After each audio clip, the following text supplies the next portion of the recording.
semua keadaan jiwa kita, hati kita, perasaan-perasaan kita sudah lebih dulu bahkan pernah dirasakan oleh Nabi Muhammad SAW. Kalau Anda pernah gelisah, Nabi dulu pernah gelisah. Kalau Anda bahagia, Nabi juga pernah bahagia. Kalau Anda merasakan kekhawatiran, Nabi dulu pernah khawatir. Dan miniatur kehidupan kita sudah dicontohkan dalam perjalanan kehidupan Nabi Muhammad SAW agar kita bisa belajar mengatasi problematika kehidupan. Allahu Akbar, kalau beliau tidak diutus oleh Allah, kita tidak tahu bagaimana cara menyelesaikan pemetaan kehidupan kita hingga dengan saat ini. Bahkan satu ketika, pernah beliau kemudian dalam masa yang telah panjang berdakwah, qadarullah kemudian ada wahyu yang jeda datangnya tidak seperti biasanya. Biasanya datangnya cepat, berganti hari turun wahyu, ganti pekan turun wahyu. Ini beberapa masa wahyu belum turun. Ada hikmah di balik itu. Teman-teman sekalian, tiba-tiba beliau naik ke atas bukit, wahyu belum turun juga. Pulang ke rumah, belum turun juga. Sampai keadaan itu terlihat oleh kalangan kafir Quraisy dan mereka berkata, lihatlah Muhammad sudah gila. Dituduh gila. Jadi kalau Anda cuma dituduh dengan hal-hal yang ringan, dituduh soleh, kan? Dituduh kemudian orang yang berubah, dituduh semakin beriman dan sebagainya, barangkali itu lebih baik. Nabi dituduh gila, Anda bayangkan. Tuh Muhammad sudah gila. Muhammad sudah ditinggalkan oleh Tuhannya. Muhammad sudah kehilangan pegangannya. Muhammad sudah tidak punya orientasi. Orangnya sudah nggak jelas, bolak-balik tidak karuan. Naik ke atas bukit seakan-akan orang yang frustasi dan seterusnya. Tapi tahukah Anda apa yang terjadi? Setelah berbagai cacian, makian, tuduhan macam-macam diterima oleh Nabi SAW, lantas tibalah masanya Allah menurunkan satu surah, bahkan disandingkan dengan surah yang lainnya, bersandinglah dua surah ini secara bersamaan turun. Surah ke-93 dan surah ke-94-nya terkait berkelindan, memberikan satu harapan yang sangat panjang. Kata Allah, "Wadduha wal-laili idza saja, ma wadda'aka rabbuka wa ma qala, walal akhiratu khairul laka minal ula, walasawfa yu'tika rabbuka fatarda.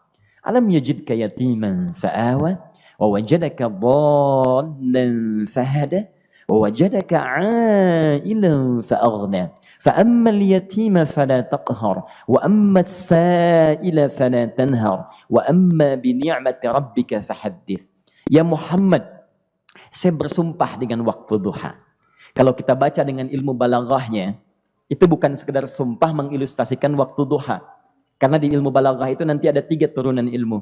Ada disebut ilmu ma'ani, ilmu mencari kata-kata sehingga ungkapannya sesuai untuk disampaikan. Mana kata-kata yang tepat untuk disampaikan dalam konteks yang ingin dibicarakan. Itu ma'ani namanya. Kemudian setelahnya ada ilmu bayan, bagaimana mengemas kosakata yang bagus ini sehingga bisa disampaikan dengan jelas, orang tidak bingung menerimanya, paham maksudnya. Kemudian setelah itu kadang-kadang jelas kalimatnya, tapi kedengarannya tidak indah.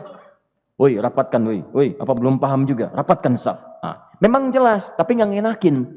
Maka bagaimana caranya disampaikan dengan jelas, tapi hati kita terasa nyaman, memuji. Terasanya nyaman diserahkan kepada Allah, tapi ada kebahagiaan, disampaikan tidak terasa tergurui, diperintahkan serasanya diberikan jalan untuk mendapatkan kebaikan. Maka yang ketiga disebut dengan ilmu badi' namanya. Ilmu menghiasi kalimat yang disampaikan sehingga terasa dengan nikmat. Turunannya nanti ada majaz namanya. Mengambil sebuah kalimatnya untuk diposisikan pada kalimat yang nyaman disebut dengan kinayah turunannya. Maka teman-teman kata Allah, wadduha. Diterjemahkan demi waktu duha. Bukan sekedar waktu duha. Karena duha itu ada cahaya yang indah. Dirasakannya enak. Antum keluar waktu duha kan enak tuh. Berjemur. Kata orang Sunda moyan gitu kan. Datang. Bahkan sampai dianalisis ada vitamin D-nya bisa terasakan. Ya, kemudian setelah itu ada kenikmatan enak suasananya. Seakan-akan dunia milik sendiri. Yang lain numpang. Wah, nyaman keluar itu. Baik, jadi wadduha itu ingin bersumpah mengilustrasikan waktu kenyamanan yang pernah dilalui. Kalau dalam bahasa tafsir yang luasnya, saya bersumpah Muhammad, demi segala kenikmatan yang pernah engkau rasakan dalam hidupmu, seperti engkau merasakan cahaya duha itu. Engkau pernah senang, saya bersumpah dengan kesenanganmu. Engkau pernah tenang, saya bersumpah dengan ketenanganmu. Engkau pernah nyaman, saya bersumpah dengan kenyamanan yang pernah engkau rasakan. Wal laili idza saja. Dan aku pun bersumpah demi gelapnya malam. Demikian terjemahannya. Bukan sekedar gelapnya malam, saja itu sesuatu yang pekat. Ya, ini belakang kelihatan agak gelap nih. Untuk memberikan proyek, kesini aja Pak, saya cuma ngasih contoh ini. Contoh. Saya bukan mengeluh, bukan, ingin memberi contoh. Ya, contoh pada ilustrasi yang mau saya sampaikan. Nggak apa-apa, biarkan saja. Saya mau contoh kasih kata saja. Ya, ini belakang agak gelap untuk memproyeksikan cahaya ke sini. Tapi yang mau saya sampaikan, kalau gelapnya begitu pekat, semua cahaya ini nggak ada. Cahaya nggak ada nih, sama sekali tidak kelihatan. Saya mau tanya pada Anda, beraktivitasnya mudah atau sulit? Mudah nggak menemukan sendal Anda di luar? Belum tentu. Menemukan jalan keluar pun belum tentu mudah. Anda mesti meraba-raba jalan. Anda mesti kemudian melihat sesuatu dengan pandangan mata hati Anda. Raba, dan sebagainya. Sampai menemukan jalan itu pun belum tentu benar. Itulah yang disebut dengan gelapnya malam saja pekat. Kadang-kadang ada orang yang menghadapi satu kesulitan yang pekat, suasananya siang. Cuman karena masalahnya begitu pekat, seakan-akan membuat diri dia gelap. Jalan susah, limbung gitu. Kenapa gelap ya? Padahal terang. Karena masalah menggelimuti dirinya, seakan-akan dia diselimuti masalah yang gelap. Bimbang dia. Makan gak enak, minum gak nyaman, dan seterusnya. Ya, biasanya makan ayam tenang, ini dikasih yang lebih enak juga rasanya pahit. Gak enak zamannya. Maka kalau kita ilustrasikan dalam suasana tadi Muhammad, saya bersumpah, engkau pernah hidup nyaman, ataupun engkau mengalami masalah yang sangat pekat dalam kehidupan. Engkau alami sesuatu yang dahsyat, sampai engkau bingung, bimbang, pekat, mereka menuduhmu dengan macam-macam. Ma wadda'aka rabbuka wa ma qala. Saya pastikan kepadamu, dalam keadaan nyamanmu seperti dulu, ataupun engkau bimbang seperti sekarang, Tuhanmu tidak akan pernah meninggalkanmu ataupun menuduhmu gila.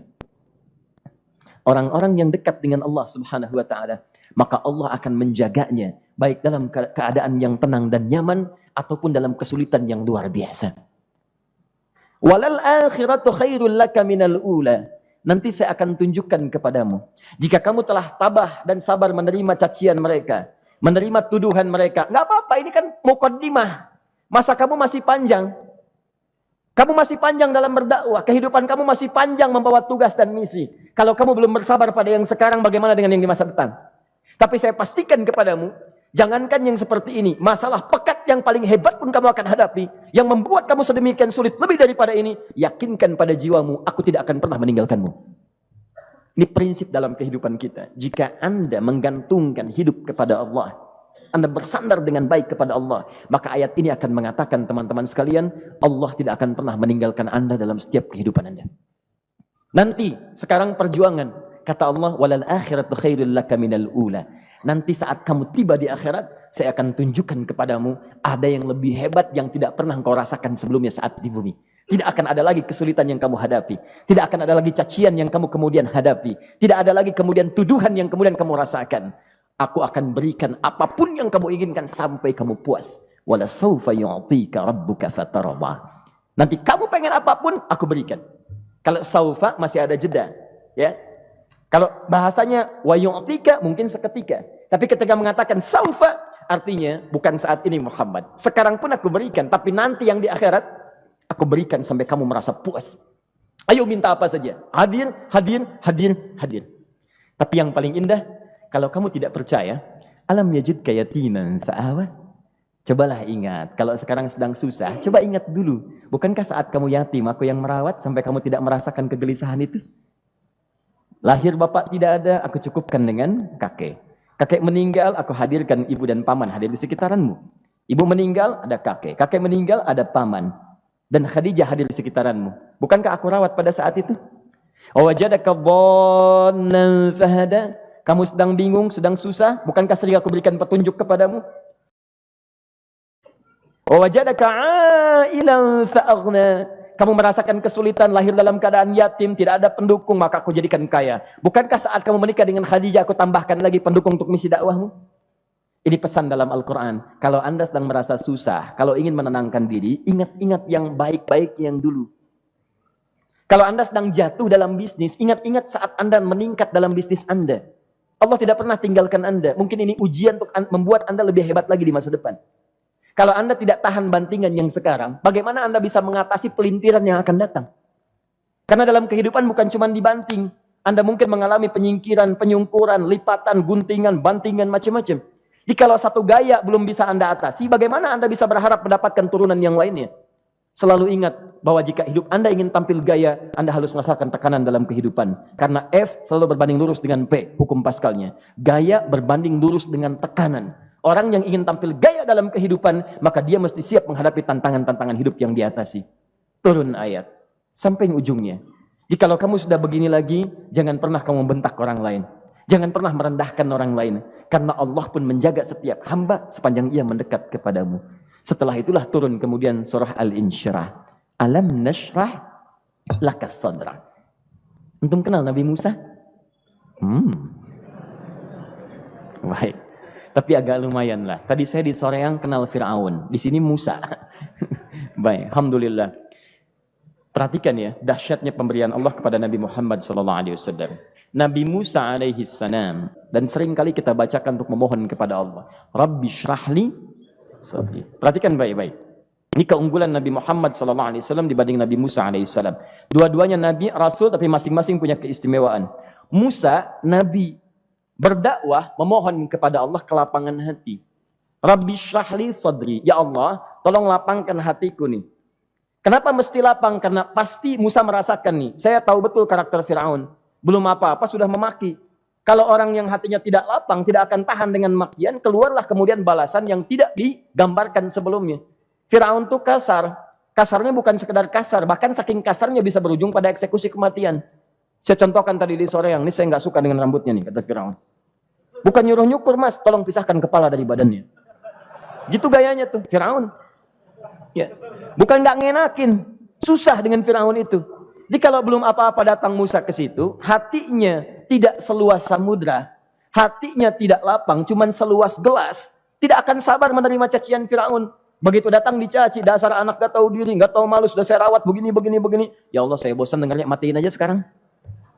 Musa Nabi berdoa dikabulkan. Cuman kalau Fir'aun kemudian ajalnya misal wafat pada saat itu, tidak akan jadi contoh kepada kita untuk kekinian.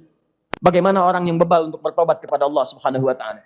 Bagaimana penyimpangan dalam kedudukan. Bagaimana dia kemudian akrab dengan pengusaha yang gelap. Di pengusaha gelap berpartner dengan penguasa zalim. Sudah ada dari dulu.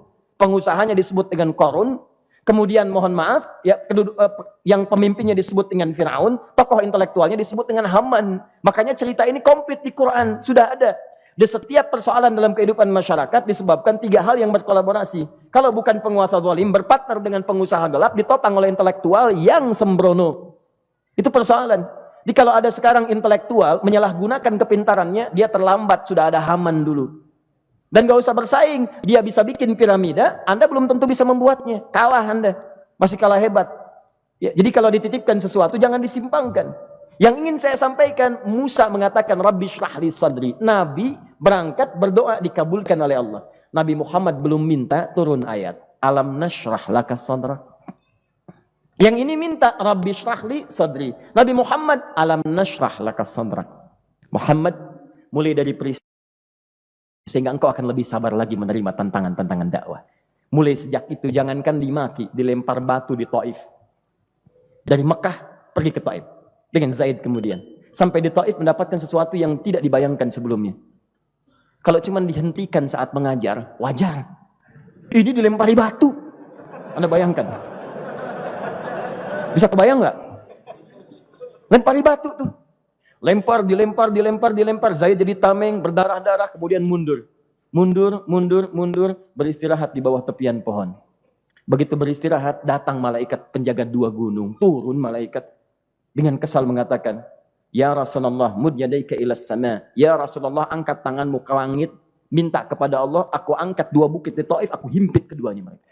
Aku himpit penduduk Taif dengan dua bukit itu. Apa jawab Nabi? Karena sudah mendapatkan kelapangan, ketenangan, belajar dari peristiwa-peristiwa tadi, indah jawabannya. Lah, katanya, tolong jangan lakukan. Innahum qaumun la ya'lamun. Mereka belum